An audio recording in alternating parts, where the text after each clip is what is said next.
Welcome. Today we shall be looking at physiological changes in pregnancy.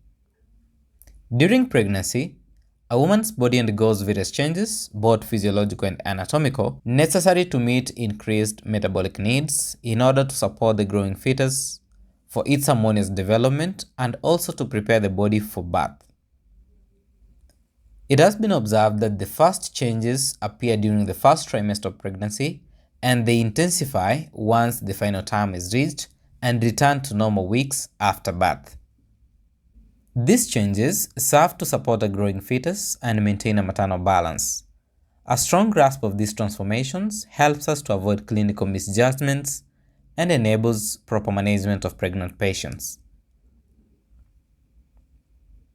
The major changes during pregnancy occur in the reproductive organs, the endocrine and metabolic function, cardiovascular and hematological systems, as well as respiratory, renal, gastrointestinal, and dermatological systems.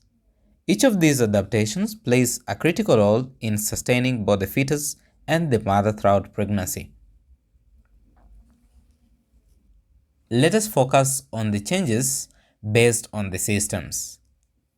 In the reproductive system, the uterus undergoes remarkable growth from around 50 grams pre-pregnancy to nearly 1,000 grams at term. This growth results from both an increase in cell size known as hypertrophy and an increase in the cell numbers known as hyperplasia.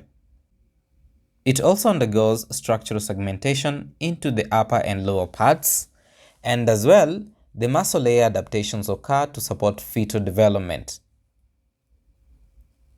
In the cervix and the vagina, the cervix becomes softer and edematous, forming a mucus plug, and then cervical ectropion occurs due to estrogen effect.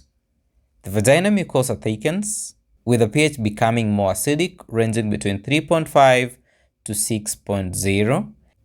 In the vagina, estrogen-driven glycogen pump builds up, leading to an increase in acidic pH, favoring lactobacilli and protecting against infections.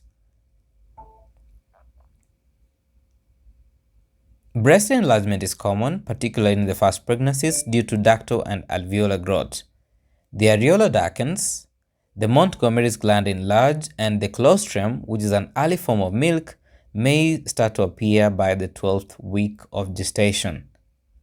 The estrogen, progesterone, and prolactin are the key hormones at this time. The common skin changes in pregnancy include a pregnancy mask or a chloasma gravidarum, the linea nigra, which is a dark abdominal line, and a stria gravidarum or stretch marks that occur due to dermal stretching. This stria gravidarum can occur on the abdomen and the hip region. On average, women gain between 10 to 12 kilograms during pregnancy if they're having a single pregnancy, and this includes fetal weight, an increase in fluid volume, and fat stores. Excessive or inadequate weight gain should prompt evaluation for conditions such as preeclampsia, intrauterine growth restriction. When looking at the blood volume and hematological changes, the blood volume increases by up to 50%, primarily due to plasma expansion, which results in physiological anemia. Although the red cell mass increases, the plasma rise dilutes hemoglobin and hematocrit, causing physiological anemia. An elevated white blood cell count and fibrinogen levels are also expected in pregnancy. Pregnancy creates an hypercoagulable state to protect against postpartum hemorrhage. However, this also elevates the risk of venous thromboembolism, which is a key point to monitor clinically.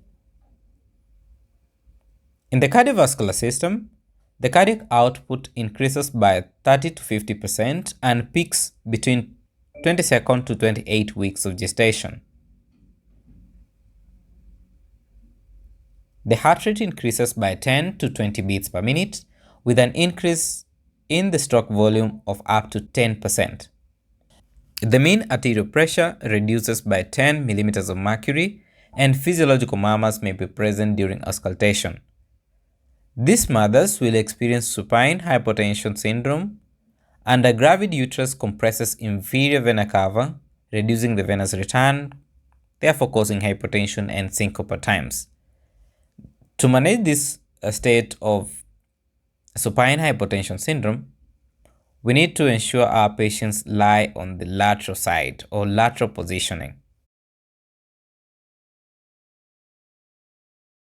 In the respiratory system, progesterone increases sensitivity of the respiratory center to carbon dioxide, causing mild hyperventilation. This aids in efficient oxygen exchange for the fetus, and the lung volumes change slightly due to diaphragm elevation, but the respiratory mechanisms remain intact. Therefore, the respiratory rate and tidal volume increases, the minute ventilation increases, the ribcage diameter also increases by 2 centimeters. In the renal system adaptations, the renal plasma flow and glomerular filtration rate rise significantly, leading to a mild glycosuria and proteinuria, which are generally benign. Ureteral compression can also cause mild hydronephrosis, especially on the right side. This is due to mechanical ureter compression. The glomerular filtration rate is seen to increase by up to 50%, with the renal plasma flow increasing by 50 to 80%. In the gastrointestinal system, the smooth muscle relaxation slows down the gastrointestinal motility, leading to constipation.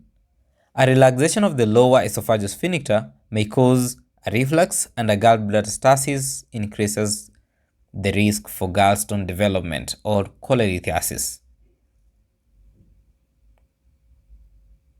In the endocrine system, the placental hormones, for example, human chorionic gonadotrophin hormone, progesterone hormone, and estrogen hormones dominate during pregnancy.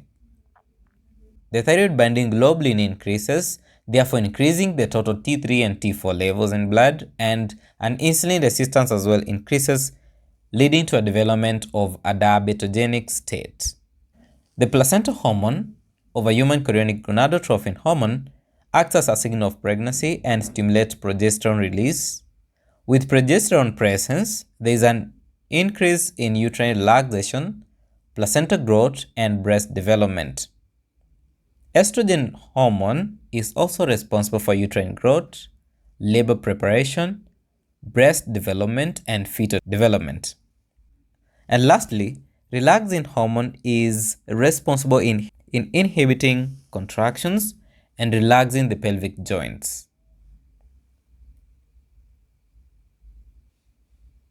Pregnancy is known to shift the immune system towards a humoral-dependent profile to tolerate the semi-allogenic fetus, leading to an increased susceptibility to infections, particularly urinary tract infections. In the neurological and musculoskeletal changes, pregnancy is known to alter posture, leading to development of lumbar lordosis due to fetal weight. Ligamentum laxity can as well develop, causing joint pain, and compression neuropathies are also a larger complaint in pregnant females.